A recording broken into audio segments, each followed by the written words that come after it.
ายดีทุกท่านข้าพเจ้านำทิพย์นำมินี่ทำหน้าที่เป็นพิธีกรดำเนินงานแต่ก็ต้นจะจบงานและก็มีผู้ช่วยที่อยากบอกเลยว่าเป็นลูกศิษย์อะไรกันให้บอกว่าเป็นลิซซี่นะลิซซี่ถ้าหากว่ามีปัญหาเกี่ยวกับลิซซี่นะปรึกษาว่าหมอสองคนไหนถ้าหากว่าเป็นลิซซี่ทั้งลุ่มปรึกษาข้าพเจ้าอันนี้ลาได้สะดวกลิซซี่ทางเทิงลิซซี่ลุ่มลิซซี่เทิงโอเคบอกโอเคถ้าหากว่าข้าพเจ้ามีคนเจ็บที่มีปัญหาเกี่ยวกับเรื่องลิซซี่ทางเทิงข้าพเจ้าซีขอความช่วยเหลือจากท่านปรึกษาข้าพเจ้าได้โอเคเป็นลิซ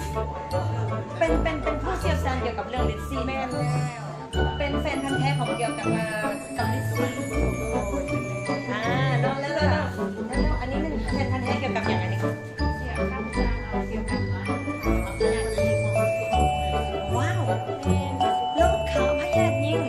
อันปรึกษาได้ไหมเขาเป็นครอบครัวกันเนี่ยก็เนี่ยนะคะว่าคุณได้ทั้งสองคนตัวทั้งผัวทั้งเมียโอเคนะเกี่ยวกับว่าเรื่องลงข่าวหรือเรื่องพยาธิยิงผู้ชายผู้ที่เป็นคนฮะก็ควรต้องรู้เพราะว่าอย่างเรื่องบางเรื่องเราต้องได้ดูแลกันทั้งสองคนในระบบทั้งเมียได้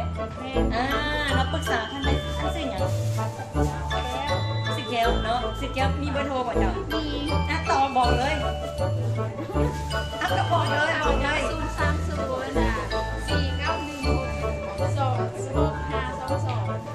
โอเคค่ะจะเนาะฝากไว้ถ้าหากว่าท่านใดที่มีปัญหาเกี่ยวกับเรื่องพยาธิยิงเนาะปรึกษาเป็นใดท่านแก้วเนาะโอเคขอบคุณจ้าใหญ่ๆอันนั้นว่าที่เป็นพันธุ์แท้ของอย่างไรกระเพาะลำไส้เป็นแผลหรือว่าอักเสบทุกคนมีกระเพาะปะเนี่ยแปลว่าทุกคนต้องได้ปรึกษาท่านนี่